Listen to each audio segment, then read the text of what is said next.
Bonjour tout le monde! Alors, aujourd'hui, nous sommes lundi, le 14 juin. C'est votre dernière capsule d'éducation physique de cette année, en espérant que ce soit la dernière à distance, car au mois de septembre, moi, j'ai bon espoir que nous allons recommencer l'école à temps plein de façon normale. Euh, il fait beau dehors, il fait de plus en plus beau, on dirait, de plus en plus chaud. Alors, les activités physiques à l'extérieur sont permises, en sont de plus en plus permises. On peut jouer au tennis, on peut aller faire de la course à l'extérieur. On peut bientôt, on va pouvoir faire des sports collectifs. On me dit que ça va commencer bientôt. Donc, je vous encourage à continuer à être actif, à sortir à l'extérieur ou sinon, quand il ne fait pas beau, d'être actif à l'intérieur en faisant des entraînements. Vous pouvez toujours récupérer les entraînements que je vous ai envoyés durant le confinement. Donc, je disais que c'était votre dernière capsule d'éducation physique. Et pour l'occasion, j'ai pensé faire un petit récapitulatif de ton année en éducation physique. Donc, je t'ai fait un petit PowerPoint à ce sujet et je te présente ça à l'instant. Retour sur ta première secondaire en éducation physique au Collège Charlemagne.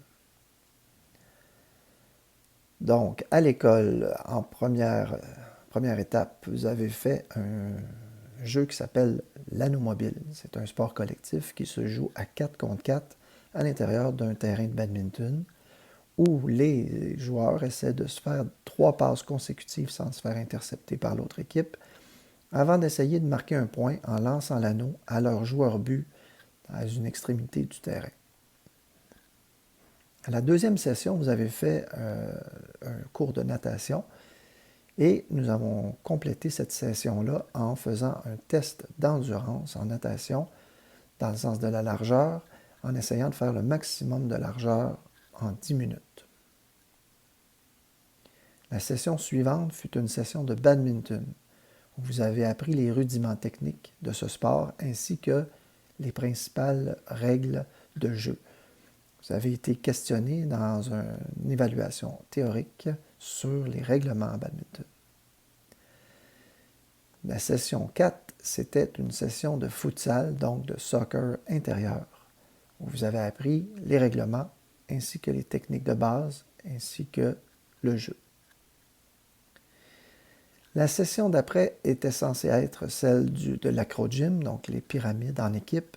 Malheureusement, à cause du confinement, nous n'avons pas pu compléter ou même amorcer cette session. Par contre, à distance, vous avez quand même fait de l'éducation physique en vous préparant au défi cardio grâce à l'entraînement que je vous avais envoyé sur le portail, en faisant le défi battre le prof, où vous deviez essayer de battre mes propres résultats sur 6 exercices qui duraient chacun 1 minute. Vous avez réalisé votre défi cardio de 2,4 km. Et vous avez fait un petit entraînement lors de ma dernière capsule.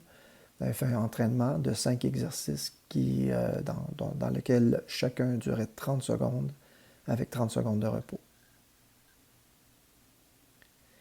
Durant le confinement, vous avez aussi reçu des capsules théoriques pour apprendre différents sujets en lien avec l'éducation physique, dont l'hydratation, les étirements, l'entraînement cardiovasculaire, le sommeil, les bases de la nutrition, la force musculaire, l'hygiène personnelle et le système musculo-squelettique. Donc, qui dit apprentissage dit évaluation. Alors, il fallait remettre des travaux. En lien avec le défi cardio, vous aviez votre journal de bord qui me montrait tous les entraînements que vous aviez faits. La réflexion post-défi cardio.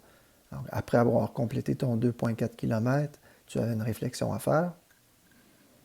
En me remettant tes résultats pour le défi battre le prof, en répondant au questionnaire, donc les 2 quiz, le premier sur la nutrition et le deuxième en lien avec la gestion du stress, l'hygiène personnelle et le système musculo-squelettique.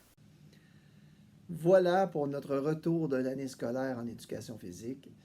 J'espère que vous avez apprécié les différents jeux, les différents sports qu'on a appris cette année en éducation physique et également les capsules que je vous ai envoyées par vidéo. J'espère que vous en avez appris un peu sur votre santé et comment maintenir votre condition physique. Alors moi, je vais pouvoir maintenant profiter de mes vacances d'été annuelles, c'est-à-dire la piscine, la famille à la maison, le soleil, les limonades, les siestes d'après-midi. Alors, je vous laisse sur ce en vous souhaitant un bel été tout le monde. Soyez actifs et essayez le plus possible de bien manger, bien vous hydrater et bien dormir, très important. Bye tout le monde, à l'année prochaine!